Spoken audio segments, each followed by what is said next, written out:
जहां बेलगाम बस से कुचलकर एक युवक की मौत हो जाती है और लोगों ने NH 30 को जमकर हंगामा किया है। गुस्साए लोगों ने बस में इस दौरान आग तक लगा दी। पुलिस की 3 गाड़ियों को भी जला दिया गया। मीडिया कर्मी जो यहां पर मौजूद थे इस खबर को कवर करने के लिए, उनको भी जमकर पीटा जाता है। ये 3 तस्वीरें हालात को बयां करने के लिए काफी हैं। इन तीनों तस्वीरों में आप देख सकते हैं कि कैसे हालात इस वक्त नजर आ रहे हैं। पहली तस्वीर जिसे लोगों ने अपने गुस्से में आकर आग के हवाले कर दिया। जो यहां पुलिसकर्मी पहुंचे थे स्थिति को नियंत्रित करने के लिए, उन गाड़ियों को भी आग के गोले में तब्दील कर दिया जाता है।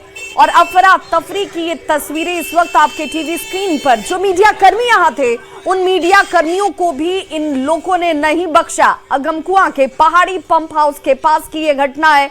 गुस्साई भीड़ ने हाईवे को जाम कर दिया और देखते ही देखते ये पूरा मामला जो है वो हिंसक हो जाता है। लोगों ने बस सहित जो गाड़ियां यहां से आवाजाही कर रही थी, उन गाड़ियों तक को नहीं छोड़ा, उसे भी आग लगा दिया गया और इलाके में अफरा तफरी का माहौल साफ नजर आया। इस दौरान पुलिस और मीडिया कर्मी पर पथराव किया जाता है, जिसकी सूचना इस वक्त सामने आ रही है। और घटना के बाद नेशनल हाईवे पर यातायात पूरी तरह से प्रभावित हो गया। काफी देर तक सड़क पर तनाव और अफरा तफरी का माहौल दिखा। मृतक की पहचान पहाड़ी निवासी मनीष कुमार के रूप में की गई है। और संवाददाता मनोज सिन्हा हमारे साथ इस वक्त ज्यादा जानकारी के साथ जुड़ गए हैं। मनोज, इस वक्त क्या स्थिति है? बड़ी घटना अगमकुआं थाना क्षेत्र के पहाड़ी पंप हाउस के पास का है, जहां बेलगाम बस से कुचलकर एक युवक की, जो स्थानीय बताया जाता है पहाड़ी का मनीष कुमार 24 वर्ष का है, की मौत हो गई। घटना से गुस्साए स्थानीय लोगों का आक्रोश भड़क उठा और स्थानीय लोगों ने सड़क पर उतरकर जमकर हंगामा मचाया। भीड़ तंत्र ने बस को आग के हवाले कर दिया। वहीं दर्जनों 4 पहिया वाहनों और कई बाइक को आग के हवाले कर दिया। भीड़ इतने गुस्से में थी कि घटनास्थल पर पहुंची पुलिस की 3 जिप्सियों को भी भीड़ तंत्र ने आग के हवाले कर दिया और कवरेज करने गए मीडिया कर्मियों को भी खास निशाना बनाया गया। पुलिस को और मीडिया को क्यों निशाना बनाया गया? जी, निश्चित तौर पर स्थानीय लोगों का आक्रोश पुलिस और मीडिया पर थी। चूंकि जैसे ही घटना घटी, स्थानीय लोग एकजुट हो गए। युवक चूंकि वहीं का रहने वाला था, पहाड़ी का निवासी बताया जाता है, और वह सड़क पार कर रहा था।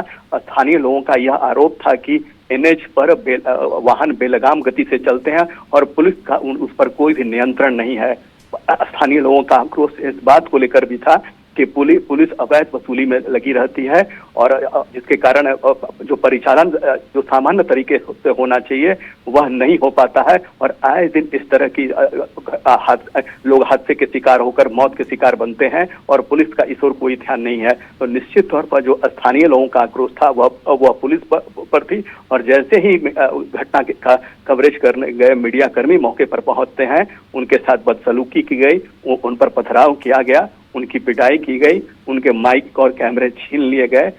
लगभग 1 घंटे तक अराजकता का माहौल कायम रहा।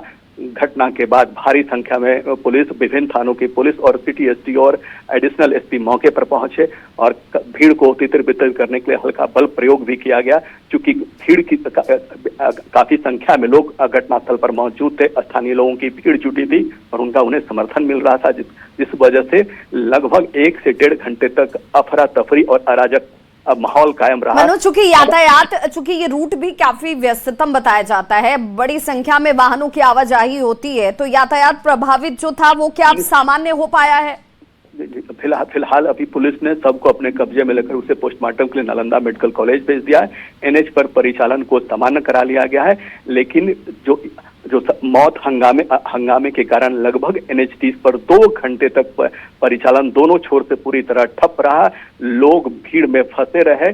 चूंकि घटनास्थल पर अफरा तफरी का माहौल था, इसलिए बहुत सारे लोग जो संपर्क रास्ते हैं अपनी जान बचाने के लिए उस ओर भागे। चूंकि गुस्साई भीड़ द्वारा लगातार पुलिस टीम पर पथराव किया जा रहा था, भीड़ की संख्या काफी अधिक थी, मीडिया कर्मी को भी टारगेट किया गया। तो कुल मिलाकर बोला जाए तो पूरी तरह अराजक स्थिति और उपद्रव बिल्कुल अराजक स्थिति पैदा कर दी थी। मनोज, चूंकि आप ग्राउंड पर मौजूद रहे, आपने इन तमाम चीजों को देखा है, मैं आपसे ये जानना समझना चाह रही हूँ कि अचानक से इतनी तादाद में लोग तो यहाँ इकट्ठा नहीं हो गए होंगे, या पुलिस इस स्थिति को समझने में कहीं ना कहीं फेल हो गई, उसे नहीं समझ में आया कि भाई ये हालात बन जाएंगे? कम संख्या क्या पुलिस की थी? विभा, जैसा कि मैंने बताया कि जो हादसे में युवक जो मौत का शिकार हुआ है वह पहाड़ी का, वह लोकल निवासी है, वह स्थानीय निवासी बताया जाता है। और जैसे ही इस बात की सूचना मोहल्ले में फैली, हजारों की संख्या में लोग सड़क पर उतर आए और हंगामा मचाना शुरू कर दिया। निश्चित तौर पर अगर युवक अन्यत्र किसी और जगह का होता तो इतनी बड़ी हंगामे की स्थिति नहीं व्याप्त होती। चूंकि जो मृतक है वह स्थानीय युवक था, जैसे ही इस बात की सूचना पहुंची, यह बात जंगल में मनोज, क्या ये जो हादसा है, ये हादसा रफ्तार की वजह से हुआ या लापरवाही थी? इस घटना के पीछे की वजह स्थानीय क्या बता रहे हैं? ये निश्चित तौर पर यह तो पुलिस जांच का विषय है, क्योंकि घटना के बाद बस का ड्राइवर अपनी जान बचाकर मौके से फरार होने में सफल हो गया और घटने के बाद ही स्थानीय लोगों का आक्रोश भड़क उठा। ऐसे में पुलिस का जो पहला एक्शन था वह लोगों को, भीड़ को नियंत्रण करना था, लोगों की जान माल की सुरक्षा करना था और खुद अपनी सुरक्षा करना था। ऐसे में अभी जो प्राथमिक तौर पर कहा जा सकता है, निश्चित तौर पर बेलगाम बस के द्वारा इस घटना को अंजाम दिया गया है। और स्थानीय लोगों का आक्रोश भी इस वजह से था कि यहाँ एनएच पर बेलगाम गति से वाहन चलते हैं, पुलिस का उन पर कोई कंट्रोल नहीं है। आए दिन इस तरह के हादसे होते रहते हैं, लोग असमय ही मौत के शिकार बनते रहते हैं, जिससे लेकर स्थानीय लोगों का आक्रोश पुलिस और प्रशासन पर भड़क उठा और लोगों ने सड़क पर उतरकर जमकर हंगामा मचाया और लगभग 2 घंटे तक अराजक स्थिति बनी रही। जी विभा। मनोज, क्या यहाँ इसमें कोई जख्मी भी हुआ है? क्योंकि जो तस्वीरें हैं वो तो बहुत चिंताजनक हैं। निश्चित तौर पर चूंकि भीड़ तंत्र द्वारा लगभग 2 घंटे तक अराजक स्थिति पैदा की गई, लोगों पर पथराव किया गया, तो जिसे जो चोट लगी वो प्राथमिक इलाज के लिए निश्चित तौर पर कहीं प्राथमिक स्वास्थ्य केंद्र गए होंगे या फिर अपने घर में इलाज किया। अभी चूंकि घटना के बाद ही अफरा तफरी का माहौल कायम हो गया। आप कल्पना कर सकती हैं कि जैसे ही हादसे का शिकार होता है युवक, बस में आग लगा दी। मनोज हमारे साथ को लेकर रोड जाम और जिस गाड़ी से उसको आग लगा दिया है। हम लोग विधि व्यवस्था के बीच में सर बहुत सारे उपद्रवी थे, किस वजह से एक्सीडेंट हुई इसका? गाड़ियों से रोड क्रॉस हो रहा था तो गाड़ी से एक्सीडेंट हुआ, वो रोड क्रॉस कर रहा था। पहचान क्या मृतक की पहचान हो पाई है सर? हाँ, इसी गाँव के रहने वाले हम, अभी उसके लिए फर्जदान होगा तो नाम पता पड़ा। सर बस के साथ पुलिस गाड़ी में भी आग लगा दी थी। हाँ, जो गाड़ी लगी हुई तो विधि व्यवस्था संधारण में हुआ था, उसमें आग लगाया है, देख रहे हैं। बताया जा रहा है एक बस जिस बस को से एक्सीडेंट हुआ था उसको आगे हवाले किया गया। फायर ब्रिगेड की गाड़ी आई थी, उसमें कुछ क्षति हुई है, दूसरी गाड़ी आ रही। कितने इंजर्ड हुए थे अभी? तो देखिए, ये सत्यम सहाय को आप सुन रहे थे, पटना सिटी के एसडीओ राजकिशोर सिंह को आप सुन रहे थे, अपर पुलिस अधीक्षक पटना सिटी के। और इनका ये कहना है कि एक हादसा होता है, रोड एक्सीडेंट होता है, जिसमें एक युवक रोड क्रॉस करने के दौरान इस हादसे का शिकार हो गया, उसकी मौत हो जाती है। और आक्रोशित लोगों ने पहले तो इस वाहन को, यानी कि उस बस जिससे हादसा हुआ, उसे आग के गोले में तब्दील कर दिया, उसमें आग लगा दी। और जब यहां पर स्थिति को कंट्रोल करने के लिए जो पुलिस टीम फौरी तौर पर पहुंची थी, उनके वाहनों को भी निशाना बनाया जाता है। लेकिन सवाल ये है कि क्या अगर आए दिन इस तरह की घटनाएं सड़क पर हो रही थी तो क्या यहां पर पुलिस की संजीदगी से पहले नजर नहीं आई, जो आज गुस्से में और गुबार के तौर पर लोगों की तरफ से निकाला गया? दूसरा सवाल यह भी कि कानून को हाथ में लेने का अधिकार इन्हें किसने दिया? यहां पर अगर राहगीर, चूंकि आवाजाही का एक व्यस्ततम ये मार्ग, और यहां पर इस वजह से, इस अगजनी की घटना की वजह से कई लोग फंसे भी नजर आए, उन्हें अगर इस हमले में कहीं से कोई नुकसान होता तो जिम्मेदार कौन होता? ये बड़े सवाल हैं। बहुत बहुत शुक्रिया मनोज इस तमाम जानकारी के लिए। बड़ी खबर आ रही है, घुसखोर डीपीओ पर ईओयू के शिकंजा कसने से जुड़ी हुई। सहरसा डीपीओ अजीत अमर के ठिकाने पर ताबड़तोड़ सुबह से ही लगातार रेड चलती हुई और ईओयू की टीम छापेमारी में जुटी हुई है। आय से अधिक संपत्ति को लेकर ही आरोप, और 4 अलग अलग ठिकाने हैं जहां पर एक साथ ये छापेमारी चलती हुई। आय से लगभग 73% के आसपास संपत्ति का अर्जन ज्यादा किया गया। सीवान, सहरसा और छपरा में एक साथ टीम सुबह से ही छापेमारी में जुटी हुई है। तो वहीं सहरसा में शिक्षा विभाग के डीपीओ अजीत अमर के ठिकानों पर सुबह से आर्थिक अपराध इकाई की टीम मौजूद है। छापेमारी चल रही है। तस्वीरें हम आपको ग्राउंड जीरो की दिखा रहे हैं। ईओयू की टीम सुबह से नया बाजार, उनके आवास से लेकर शिक्षा विभाग के कार्यालय की बात करें वहां तक जांच में जुटी हुई है। 72% अधिक संपत्ति आय से अधिक अर्जित करने के मामले में ईओयू की टीम की तरफ से ये दबिश। तो आय से अधिक संपत्ति अर्जित करने के आरोप में सहरसा के जिला कार्यक्रम पदाधिकारी जो हैं अजीत अमर, उनके खिलाफ छपरा सहित उनके 4 ठिकाने जो हैं वहां पर टीम जाकर एक एक चीज की बारीकी से जांच करती नजर आई। उनके ज्ञात आय से करीब ये 72.35% अधिक बताया जा रहा है कि संपत्ति का अर्जन किया गया। 62.20 लाख रुपए की संपत्ति अर्जित करने के प्रथम दृष्टया साक्ष्य जो हैं वो मिल चुके हैं और इसके बाद ये कार्रवाई शुरू की गई। अजीत अमर छपरा के डीपीओ रह चुके हैं, लिहाजा छपरा में भी अजीत अमर के सरकारी आवास पर आर्थिक अपराध के जो नियंत्रक अधिकारी हैं वो पहुंचते हैं और छापेमारी करते नजर आते हैं। इस खबर पर ज्यादा जानकारी दे रहे हैं न्यूज़ 18 संवाददाता संतोष गुप्ता। तत्कालीन डीपीओ अजीत अमर के कई ठिकानों पर आज छापेमारी चल रही है। सुबह से ही बिहार के अलग अलग जिलों में अजीत अमर के ठिकानों पर छापेमारी चल रही है। जैसा कि आर्थिक अपराध इकाई के सूत्रों ने बताया है कि 4 जगहों पर छापेमारी की खबर है। मैं बता दूं कि 62 लाख रुपये से ज़्यादा के आय से अधिक संपत्ति का मामला उन पर दर्ज हुआ था और उसी सिलसिले में ये छापेमारी चल रही है। मैं दिखाना चाहूँगा कि यही वो आवास है उनका। जब छपरा में वे यहाँ पर डीपीओ थे तब यहाँ रहा करते थे और आर्थिक अपराध की टीम इस आवास के अंदर को खंगाल रही है। तमाम जो साक्ष्य है उसको खंगालने की कोशिश कर रही है। हालांकि अभी तक किसी तरह की कोई विशेष जानकारी नहीं दी गई, लेकिन जो हमें जानकारी मिली है कि सहरसा, छपरा और सिवान सहित 4 ठिकानों पर अजीत अमर के ठिकानों पर ये छापेमारी लगातार जारी है। हालांकि अधिकारी अभी कुछ भी नहीं बोल रहे हैं। जैसे ही अधिकारियों का बयान कोई सामने आएगा उसके बाद हम बता सकेंगे कि वास्तव में मामला क्या है, क्या कुछ मिल सका है। संतोष गुप्ता, न्यूज़ 18 छपरा। तो वहीं सिवान में भ्रष्ट डीपीओ अजीत अमर का पैतृक आवास भी है और यहां भी रैनी गांव में सुबह से ही ईओयू की टीम जो है वो छापेमारी करने के लिए पहुंची हुई है, लेकिन घर पर ताला लटका हुआ था। घर में कोई शख्स मौजूद नहीं था और ऐसे में घर का ताला खुलवाने को लेकर ईओयू की टीम काफी देर तक प्रयास करती हुई नजर आई। छापेमारी के लिए पहुंची टीम के सभी सदस्य घर के बाहर बैठे दिखे। कांग्रेस नेता ऋषि मिश्रा का एक बड़ा बयान इस वक्त सामने है जिसमें जनता हम पर भरोसा नहीं करती है, ये उनकी तरफ से कहा गया है। 2025 में भी वोट मिला, सरकार नहीं बनी। 2005 से हम 9 चुनाव अब तक हार चुके हैं। 243 सीट पर 253 उम्मीदवार कैसे लड़ें? आरजेडी कब तक गठबंधन को लीड करता रहेगा? कांग्रेस को भी नेतृत्व का मौका मिलना चाहिए। 2 से 3 साल पहले बनी पार्टी कैसे जीत गई? गठबंधन के सभी नेता को इस बात को बड़ी गंभीरता से सोचने की जरूरत है। हम लोग चुनाव ही नहीं लड़ना चाहते।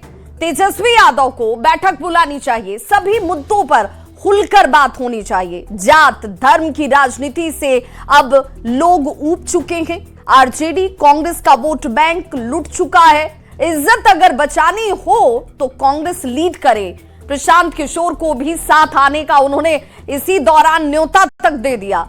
बीजेपी को हटाने के लिए सभी लोगों को साथ आ जाना चाहिए। साफ हो गया है बांकीपुर के उपचुनाव से कि जनता भारतीय जनता पार्टी और एनडीए से दुखी है। वो चाहते हैं कि इनको चेंज करें। साथ में एक चीज और है कि जनता हम लोगों पर विश्वास नहीं कर रही। ये आज की बात नहीं है। 2025 का भी चुनाव आप देख लीजिए, माहौल ऐसा बना हुआ था, लग रहा था कि सरकार बदलेगी। हम लोगों को वोट आ जाता है, हम सरकार नहीं बना पाते। 2020 का देख लीजिए, पहुंचते पहुंचते हम रह गए। ये आज की बात नहीं है। 2005 से लगातार 9 चुनाव इंडिया अलायंस हम हार चुके हैं। लोकसभा विधानसभा का चुनाव मिलाकर 9 चुनाव हम हार चुके हैं। आखिर कब तक? हमारा वोट बैंक, वोट बेस कहिए बहुत स्ट्रांग है, लेकिन वो इतना है कि 40-50 एमएलए जीत के आ जाएंगे। सरकार आप नहीं पलट पा रहे हैं, तो आखिरकार बैठना पड़ेगा हम लोगों को। 243 सीट में 253 लोग चुनाव लड़े थे इंडिया अलायंस से। उनकी बैठक पटना में होनी चाहिए। जिन लोगों ने फैसला किया था सीट अलायंस पर, सीट का बंटवारा का, कैंडिडेट का बंटवारा का, उनकी बैठक होनी चाहिए। हम लोग को वहां बुलाना चाहिए। मैं भी उनका उम्मीदवार था। क्या हुआ चुनाव में, उसके बारे में हमसे पूछें। सबसे बड़ी बात आप कह रहे हैं कि 2005 से लेकर के अब तक 9 चुनाव जो है वो हार चुके। हम लोग हार चुके हैं और भरोसा नहीं, आपको राष्ट्रीय जनता दल सबसे बड़ी पार्टी है यहाँ पर बिहार में, वही हम लोगों को लीड कर रही है। अब क्यों ना एक बार कांग्रेस को मौका मिले, कांग्रेस लीड करे, कहां प्रॉब्लम है। थर्ड पार्टी 2 साल पहले 3 साल पहले जो पार्टी बनी है वो चुनाव बांकीपुर भारतीय जनता पार्टी के गढ़ में भारतीय जनता पार्टी के राष्ट्रीय अध्यक्ष की सीट पर जीत जाते हैं और हम लोगों को वोट नहीं। जमानत जब्त तो ये जमानत जब्त आखिर क्यों, आखिर बैठना पड़ेगा ना, सोचना तो चाहिए। देखिए हम लोग हैं भाई, चुनाव लड़ना चाहते हैं, हम लोग चुनाव ही नहीं लड़ना चाहते हैं। हम चाहते हैं कि भारतीय जनता पार्टी जैसी भ्रष्ट सरकार को बदलने के लिए, तो बदलने के लिए अब समय आ गया है। बैठक होनी चाहिए, हम लोगों को बुलाएं, नेता सबके सामने बुलाएं, सब कोई बैठे और फैसला। नेता तो तेजस्वी ही है ना, आखिर गठबंधन के नेता वही तो, वही ना बुलाएंगे। हम लोगों ने तो उन्हीं के नाम पे वोट मांगा था कि हमको उनको मुख्यमंत्री बनाना है। आखिर का रिजल्ट ऐसा हो रहा है, बैठना तो पड़ेगा, कोई और रास्ता नहीं है। अब चाहते हैं कि अब जो कमान है वो कांग्रेस के हाथ में आए। कांग्रेस जो आज का यूथ है, शिक्षित वर्ग है, क्या चाहता है, जात और धर्म की राजनीति से लोग ऊब चुके हैं। कांग्रेस पार्टी एक ऐसी पार्टी है जो महात्मा गांधी की सोच पे चलने वाली पार्टी है। हम लोग सबको लेके चलते हैं और मुद्दों पे बात करने वाले लोग हैं। यही चीजें बांकीपुर में भी देखा गया। बांकीपुर में जो कहा जाता था कि वोट बैंक है, अब वो बैंक तो खत्म हो गया। वो बैंक जो है ना हम लोगों का लुटा गया है, गेट उसका खुल चुका है, सारे नोट इधर उधर सब बिखर रहे हैं। अगर इज्जत बचानी है, समाज को बचाना है, स्टेट को बचाना है, राज्य को बचाना है, तो एक बार कांग्रेस लीड करे, मजबूती से लीड करे और सब कोई हमारा साथ दें। अगर इस लीड करने में कोई नया कुछ जोड़ना चाहे तो उनको भी जोड़ना चाहेंगे। पूरा विपक्ष, मैं तो बांकीपुर चुनाव से पहले ही बोल रहा था, पूरा विपक्ष एक होना चाहिए। प्रशांत किशोर भी आए, उनके पास भी एक अपना विजन है, राहुल गांधी के विजन से मैच करता है बहुत कुछ। महात्मा गांधी को वो भी मानने वाले लोग हैं। तो हम लोग क्यों ना मिलजुल कर, पहला टारगेट हो कि भारतीय जनता पार्टी को हटाए। अब तक 9 चुनाव हारे हैं, यहाँ पे समीक्षा होना जरूरी है और साथ में अब कमान जो है वो कांग्रेस के हाथों में होनी चाहिए और इसमें अगर प्रशांत किशोर जुड़ते हैं तो ये भी गठबंधन को मजबूत करेंगे। कैमरा पर्सन दीपक के साथ रवि एस नारायण, न्यूज 18 पटना। तो कांग्रेस प्रवक्ता ऋषि मिश्रा के बयान पर अब इस वक्त सियासत गरमा गई है। एनडीए के नेताओं ने कहा कि कांग्रेस को शायद अब सद्बुद्धि आई है, लेकिन इसका कोई फायदा उन्हें नहीं मिलने वाला और जनता न तो आरजेडी को पसंद करती है और ना ही कांग्रेस को। जनता सिर्फ एनडीए को पसंद करती है। तो उनको तय करना है कि कब तक जो राष्ट्रीय जनता दल का नैया खुद डूबता हुआ नजर आ रहा है, तो कांग्रेस कब तक उसके पिछलग्गू बनती रहेगी। अगर कोई कांग्रेस के नेता कह रहे हैं कि अब कांग्रेस के नेतृत्व में चलेंगे तो शायद इनको सद्बुद्धि आई होगी, लेकिन हमें ऐसा लगता नहीं है। कांग्रेस की यह स्वीकारोक्ति कि तेजस्वी यादव में नेतृत्व क्षमता नहीं है, 9 चुनाव हारने के बाद तेजस्वी नेतृत्व को यह बात समझ में आ रही है, पहले नहीं आ रहा था। दरअसल इनका यह बयान साबित करता है कि महागठबंधन एक अवसरवादियों का समूह है, उसे बिहार की तरक्की से कोई मतलब नहीं। वास्तविकता यह है कि न कांग्रेस में नेतृत्व की क्षमता है, न आरजेडी के लाल में बबुआ में नेतृत्व की क्षमता है। दोनों बेकार दल है, इसलिए जनता दोनों से मुक्ति चाहती है। और भरत तिवारी एनकाउंटर से जुड़ी हुई बड़ी खबर इस वक्त आ रही है। इंसाफ की लड़ाई अब राजनीति पर उतर आई है। भरत तिवारी के छोटे भाई और मां आशा देवी ने जनसुराज के नेता प्रशांत किशोर पर झूठ बोलने और अफवाह फैलाने का आरोप लगाया। साथ ही परिवार ने प्रशांत किशोर के खिलाफ मानहानि का केस करने की चेतावनी दे दी है। दरअसल प्रशांत किशोर ने पिछले दिनों मीडिया में एक इंटरव्यू में दावा किया था कि भरत तिवारी के परिवार को मुख्यमंत्री से मिलाने के लिए 50 लाख रुपए दिए गए थे, जिस पर भरत तिवारी के छोटे भाई चंदन तिवारी और माता आशा देवी ने प्रशांत किशोर को पैसे का सबूत देने की चुनौती दे दी है और यह भी कहा कि अगर प्रशांत किशोर अपने इस दावे को साबित नहीं कर पाए तो उनके खिलाफ मानहानि का केस किया जाएगा। भरत तिवारी के परिवार ने यह भी कहा कि वे बैंक खाते भी सार्वजनिक करने के लिए तैयार हैं।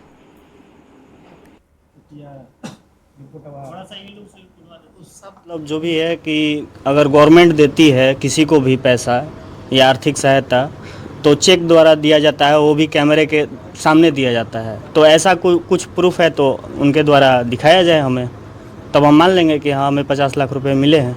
तो उनके आरोप पे क्या कहिएगा? अब आरोप लगा रहे हैं, किस वजह से लगा रहे हैं ये तो हमें पता नहीं है, लेकिन जो भी कर रहे हैं ये गलत है। ये चीज़ें नहीं होना चाहिए, क्योंकि हमारे भैया ने जो भी बलिदान दिया है पूरे देश के लिए और समाज के लिए दिया है, ठीक है। तो ये जो भी हो रहा है गलत हो रहा है और गलत अफवाहें उड़ाई जा रही है अपने फ़ायदे के लिए। खाता सार्वजनिक की बात की जाए, एकदम कर दिया जाएगा, हम पूरा अपना परिवार का कर दिया जाएगा। जब वो दिखा दें हम ऐसा कुछ प्रूफ कि हाँ हमें गवर्नमेंट के द्वारा पैसा मिला है तो हम कर देंगे सार्वजनिक। करने में क्या दिक्कत है? गांव के कई लोग अब विरोध में गांव के कई लोग नहीं, एक ही 2 लोग हैं जो कि अफवाह बातें उड़ा रहे हैं। और ऐसा कुछ उनके पास है कि हमारे पास 3 करोड़ रुपए और 50 लाख रुपए मिले हैं गवर्नमेंट के द्वारा, तो हमें दिखा दिया जाए भाई प्रूफ, तो मान लेंगे कि हाँ मिला है, तब हम सार्वजनिक कर देंगे खाता अपना, पूरे फैमिली का कर देंगे। प्रशांत किशोर ने 1 महीना का अल्टीमेटम दिया है मनोज तिवारी को। जी ये तो बिल्कुल सही है, ये उनकी बातें अच्छी ठीक लगी, हमें भी सही लगा। लेकिन ये बाद में फिर आरोप लगाने का मतलब क्या निकलता है कि अपना भी फ़ायदा दिख रहे हैं वो कहीं ना कहीं। तो ये सारी चीज़ें नहीं होनी चाहिए, ना तो हम लोग के तरफ से मानहानि का केस कर दिया जाएगा। प्रशांत किशोर के ऊपर?